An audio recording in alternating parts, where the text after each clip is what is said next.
올 연말은 사회 전반이 어수선한 분위기인데요. 걸으면서 휴식을 취할 수 있는 황령산 편백숲길을 다녀왔습니다.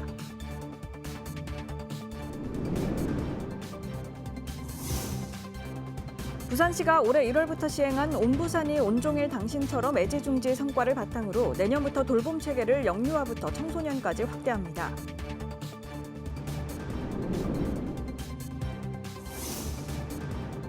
부산에서 가장 넓은 동 강서구 녹산동에서 신호동이 분리됩니다. 내년 1월 1일부터 신호동에 행정복지센터가 설치되고 각종 행정 서비스가 가능해집니다.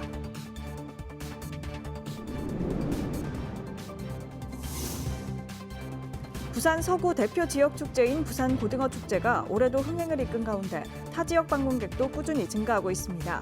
부산의 대표 축제로 자리매김하기 위해 과제를 짚어봤습니다.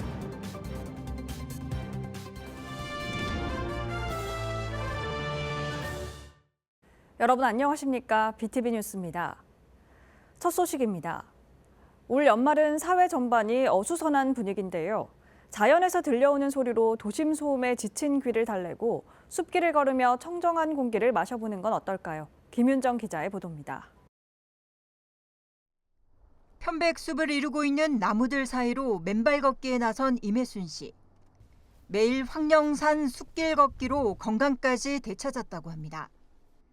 왼발 걷기 해가지고 지금 많이 좋아졌어요. 잠자는 것도 그렇고 아무것도 생각하고 마음 비우고 그러면 참 좋아요. 차가운 바람에도 산책길을 걷다 보면 땀방울이 송글송글 맺힙니다. 일상의 스트레스를 훨훨 날려버립니다. 걷기만 해도 힐링입니다. 거의 매일 오다시피 합니다. 매일 오다시피 하고 요즘은 날씨도 좀 차가운데 차가운 만큼 또 맑고 쾌청하고 공기도 좋고 마음이 힐링도 되고 해서 자주 오는 편입니다. 남구는 시민의 안전을 위해 황령산 숲길 정비에 나섰습니다. 기존 황령산 등산로 중 중앙 약수터 일대 편백숲 580m 구간에 안전시설을 보강하고 맨발 세족장을 만들어 맨발 걷기 좋은 환경으로 정비합니다. 또 황령산 생태숲 입구 일대엔 김소월 씨와 함께하는 길을 꾸밉니다. 자연 속에서 문학을 즐기며 사색할 수 있는 기회를 제공할 예정입니다. 바쁜 일상을 잠시 내려놓고 숲길을 걸으며 휴식을 취해보는 것은 어떨까요? BTV 뉴스 김윤정입니다. 부산시가 올해 1월부터 시행한 온부산이 온종일 당신처럼 애지중지 성과를 바탕으로 내년부터 돌봄 체계를 영유아부터 청소년까지 확대합니다. 시는 또 부산형 통합늘봄을 육아 브랜드로서 특허 출원도 추진합니다. 박지한 기자입니다. 부산시는 제5차 시민행복 부산회의를 열고 부산형 통합늘봄 프로젝트를 내년부터 청소년까지 확대하기로 했습니다. 먼저 맞벌이 부부의 돌봄 공백 해소를 위해 만 0세부터 12개월을 대상으로 하는 영영아반은 386개 반까지, 시간제 보육 서비스는 176개 반까지 늘립니다. 5자녀 이상 초다자녀 가정을 대상으로는 미성년 자녀 1명당 1년에 100만 원씩 최대 500만 원을 지원합니다. 임산부 영유아 가족을 위한 핑크라이트 주차구역도 조성합니다. 올해가 애들한테 돌봄을 위주로의 그 정책이었다면 내년에는 자라는 아이들이 뛰어놀 수 있는 공간 위주의 정책으로 조금 바꾸려고 하고 있습니다. 공간으로 가고 또 지역사회가 함께 육아를 지원해주는 돌봄 선생님이라든지 아니면 우리 동네 ESG 센터를 활용해서 지역이 같이 아이들을 돌볼 수 있는 그런 부분으로 정책의 방향을 조금 틀었다고 말씀을 드리겠습니다. 영유아와 청소년을 위한 환경 조성에도 나섭니다. 영유아를 위한 공공형 키즈 카페를 처음 도입해 늘려나가고 어린이 복합 문화 공간인 들락날락을 2026년까지 200곳으로 확대할 예정입니다. 부산형 통합 늘봄 프로그램을 육아 브랜드로서 특허 출원도 추진합니다. 저희들 당신처럼 애지중지 사업이 시민들한테 있어서는 호응도가 높았다고 생각을 하고 있습니다. 그리고 육아 정책 브랜드 처음으로 특허청에 이제 특허 출원을 해서 조만간에 특허 출원이 될 걸로 임박하게 생각을 하고 있습니다. 시는 금년산 청소년 수련원을 2032년까지 청소년 복합체험 테마공원으로 통합 개발하고 이를 위한 시민기획단을 출범하기로 했습니다. BTV 뉴스 박찬입니다.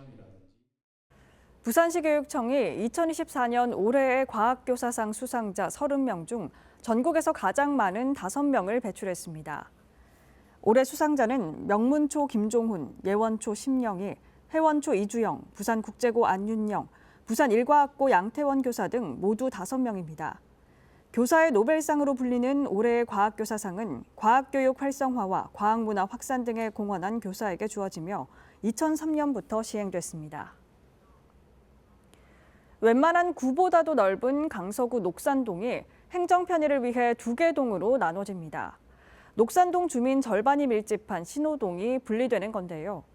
그동안 불가능했던 각종 행정 서비스들이 신호동 내에서 가능해집니다. 장동원 기자입니다. 강서구 녹산동은 부산에서 가장 넓은 동입니다. 면적 56.86제곱킬로미터로 한 개 동이 부산 전체 면적의 7.4%에 달합니다. 경기도 과천시보다 넓고 부산에서 3번째로 넓은 해운대구보다도 넓습니다. 녹산동은 9개의 법정동으로 나눠져 있습니다. 강서구는 그중 1개 법정동인 신호동을 녹산동과 분리하기로 했습니다. 신호동은 녹산동 주민 절반이 거주하는 곳이지만 행정복지센터는 10km 넘게 떨어진 곳에 있어 주민 불편이 계속돼 왔습니다. 신호동에서 동행정복지센터까지 가서 30분이 걸리기 때문에 거기 가서 민원을 처리하려면 엄청난 불편이 있었습니다, 지금까지. 그래서 계속해서 어떤 민원 제기가 있어가지고 저희들이 행정의 어떤 접근성을 위해서 신호동만 지금 분동하게 됐습니다. 분동 후에는 신호동에 행정복지센터가 설치됩니다. 자체 주민자치 프로그램이 운영되고 기존 민원센터에서 불가능했던 행정 서비스를 가까이서 받을 수 있게 됩니다. 센터 직원은 5명에서 11명으로 늘어납니다. 신호민원센터에서는 인간 변경이나 등록이 안 됩니다. 신호동 행정복지도로 변경되면 거기에서 바로 등록과 변경이 가능하기 때문에 거기에 주민들이 가장 편리한 점으로 강서구 의회는 신호동 분동 이후 보다 적극적인 행정을 주문했습니다. 신호동만의 고유한 특성을 반영한 맞춤형 행정 서비스를 시작해야 합니다.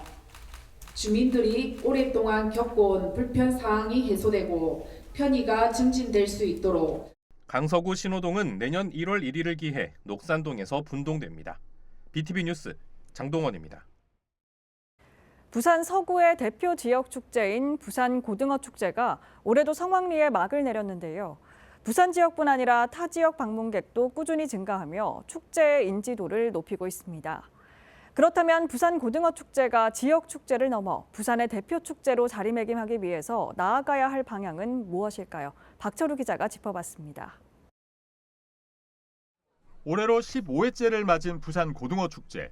다양한 체험 프로그램과 고등어 요리 시식 행사로 방문객들에게 볼거리와 즐길거리를 전했습니다. 애기들이 좋아하고 이렇게 실제로 잡아볼 수 없잖아요. 그러니까 너무 행복해하고 이걸 먹을 수 있으니까 더 좋고 행사 안 하면 굳이 이런 거 집에서 못 하잖아요. 이 전문가들은 축제의 흥행 요인으로 부산의 특산물인 고등어를 주제로 한 차별화된 콘텐츠를 꼽습니다. 축제가 끝난 뒤 실시한 조사에서 방문객의 거주 지역은 부산 81%, 타 지역 18%로 나타났는데 지난해 부산 88%, 타 지역 12%에 비해 타 지역 방문객이 다소 늘었습니다. 연령대별로는 60대 이상이 가장 많았고 40대, 50대, 30대 순으로 나타났습니다. 이 가운데 30대 이하가 35%를 차지해 최근 젊은 층과 가족 단위 방문객의 증가 추세가 두드러졌습니다. 이런 가운데 축제의 전반적인 만족도에 대해 방문객의 85%가 만족한다라고 응답했고 87%는 내년에도 참여할 것이라고 밝혔습니다. 하지만 축제 기간 서구 일대 교통 접근성과 교통 체증, 주변 관광지와의 연계성 등은 해결해야 할 과제. 여기에 단순 방문이 아닌 체류형 관광이 되기 위해 체계적인 관광 태세 수립이 필요하다고 지적합니다.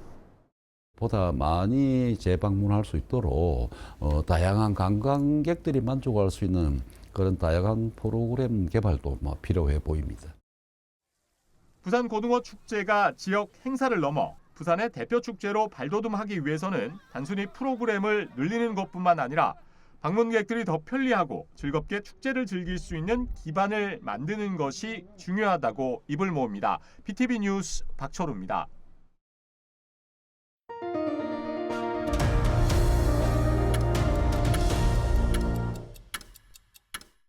부산시 여성회관은 누리집을 통해 오는 11일부터 2025년 제1기 교육과정 수강생을 모집합니다.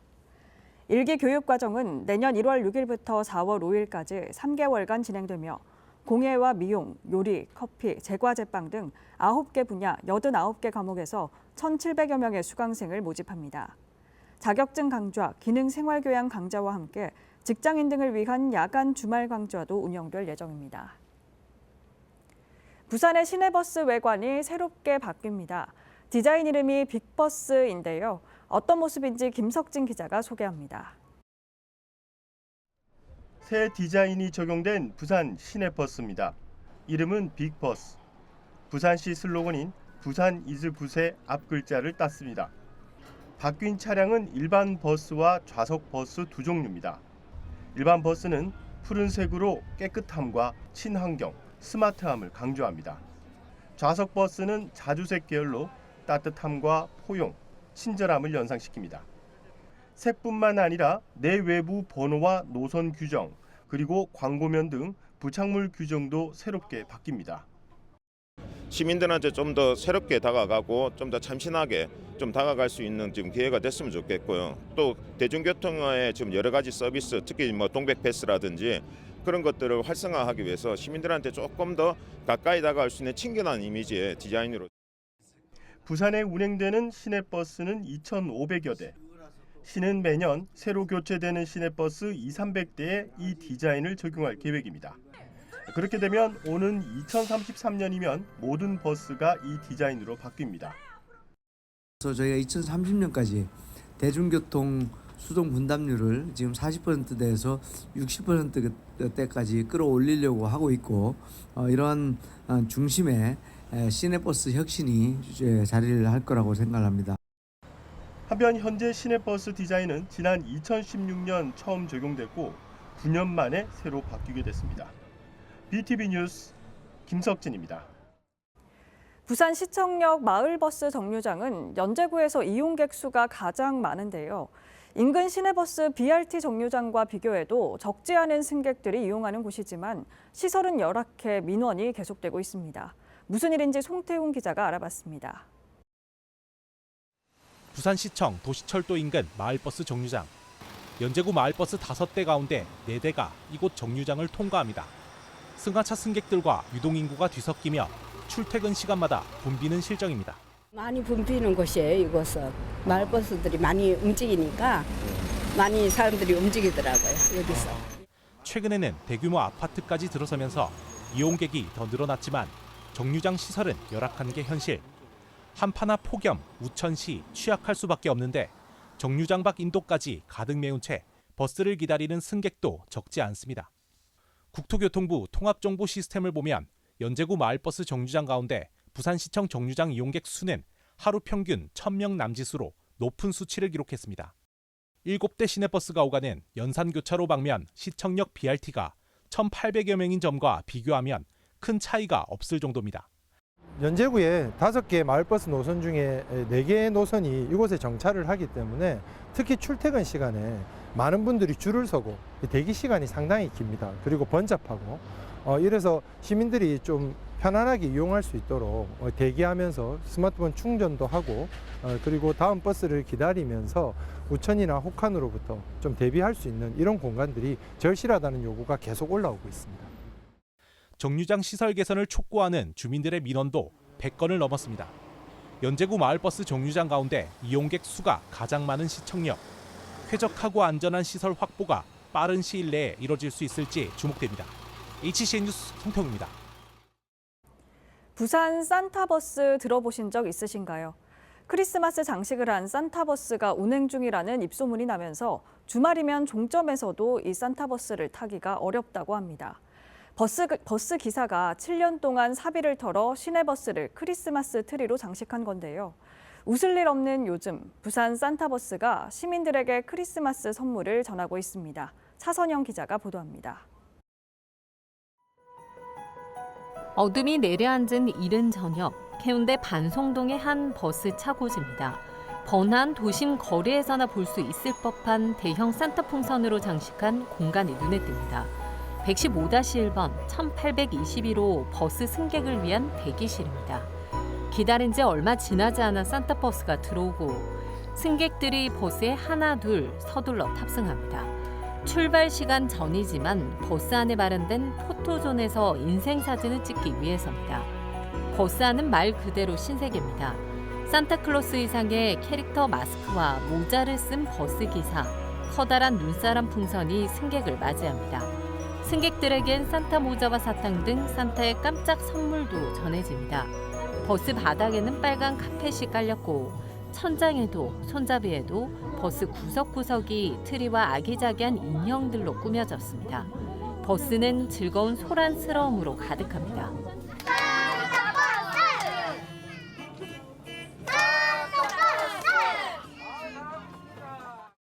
손자의 손에 이끌려 산타버스를 탔다는 할아버지도 동심으로 돌아간 듯합니다.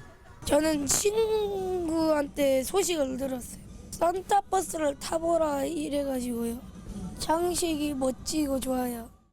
여기서 손자야 할아버지 오늘 같이 가보자 이래가지고 나는 따로 좋다는 소리는 많이 들었어요. 와서 보니까 너무나 좋고 좋네. 사비를 털어 산타버스를 직접 장식하고 12월 한 달간만 운행하고 있다는 주형민 산타버스 기사. 시민들이 즐거워하는 모습은 오랜 시간 산타버스 운행을 이어오게 한 원동력입니다. 부모님들이 더 좋아해서 계속 타고 애들이 이제 내리고 싶다고 하는데도 부모님들이 계속 타고 다닙니다.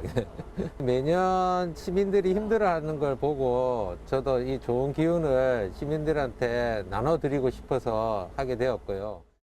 무작정 목적지도 없이 산타버스에 탑승했다는 한 시민. 버스 기사의 바람처럼 큰 위안을 얻었습니다. 버스가 너무 이뻐서 탔는데 종천까지 왔어요. 그래서 내려서 갈아타고 다시 가야 돼요. 너무 설레고요. 이런 걸 이제 많은 사람들이 좀 요즘에는 침체가 돼 있으니까 많은 사람들이 좀 탔으면 좋겠어요. 웃을 일 없는 요즘, 부산 도심을 달리는 산타버스가 시민들에게 작은 행복을 전하고 있습니다. 헬로티비 뉴스 차선영입니다. 인공지능으로 불리는 AI는 우리 생활에 얼마나 많은 영향을 미치고 있을까요? 한 대학에선 AI로 한의학 임상실습 교육을 한다고 해 눈길을 끌고 있습니다. 자세한 소식 김석진 기자가 전해드립니다. 한의대 학생들의 임상실습 교육 현장입니다. 실습 대상이 환자가 아닌 컴퓨터, 정확히 말하면 인공지능 AI입니다. AI가 가상 환자 역할로 학생들에게 실제 진료 상황과 유사한 경험을 제공하는 겁니다. 학생들의 반응도 긍정적입니다. AI를 통한 모의 환자 진료 과정을 좀 통해서 실제 이제 완벽하게 동일한 진료 환경은 아니겠지만 그럼에도 불구하고 이런 환자들이 왔을 때 어떻게 좀 대처를 할 수 있는지에 대해서 좀 생각을 해볼 수 있는 기회였던 것 같아서 매우 도움이 됐던 것 같습니다. 이 프로그램을 개발한 건 한방신경정신과와 인공지능학과 교수입니다. 저희가 이제 학생들의 임상 수행 역량을 강화시키기 위해서는 지금 다른 과목들에서는 표준암 환자를 사용하고 있습니다. 이 표준암 환자라는 것은 배우분들을 모집해서 배우분들에게 환자 역할을 교육하고 학생들에게 교육적으로 활용하는 건데 정신과적으로는 여러 가지 정신장애가 있기 때문에 인력으로도 좀 저희가 이제 인건비 부담이나 이런 문제가 있었고 더 중요한 문제는 정신장애 환자를 상담하거나 실습하는 과정에서 안전성의 문제가 있습니다. 환자분들의 그 배우분들에게 이런 정신장애 환자를 교육하고 그렇게 수행하는 것도 정신건강에 문제가 있을 수 있고 환자 역할을 하는 AI는 교수자가 표준화된 양식을 이용해 다양한 환자 시나리오를 편리하게 생성토록 했습니다. 이런 학습을 통해 AI는 실제 환자를 대상으로 수행하기 어려운 위험 상황에 대한 임상 실습도 안전하게 수행할 수 있습니다. 자살 고위험군 환자에 대하여 학생들이 표준화된 도구를 사용해서 자살 위험성을 평가하고 이 평가하는 과정에서 학생들이 몇 번 시행착오를 거친다고 하더라고요. 시행착오를 거치는 것이 이게 모의 환자 또는 가상 환자이기 때문에 안전하게 이런 학습을 한다고.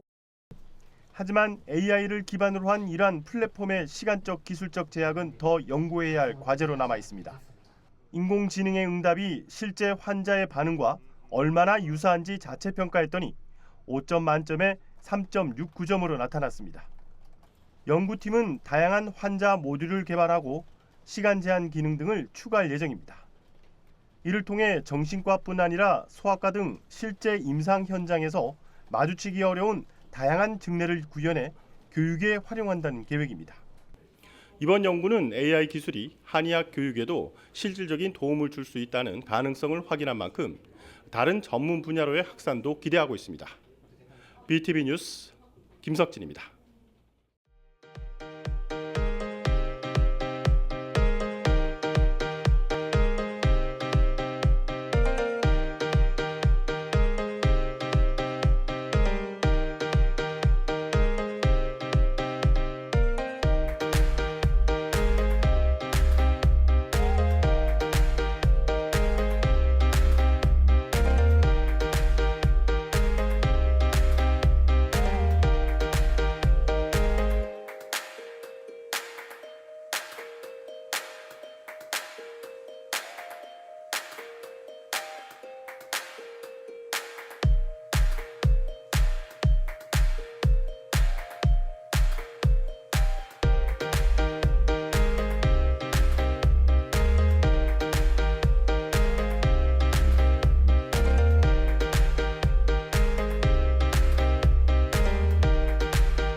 이상으로 BTV 뉴스 마칩니다. 시청자에게 힘이 되는 뉴스로 다시 찾아뵙겠습니다. 고맙습니다. 채널 BTV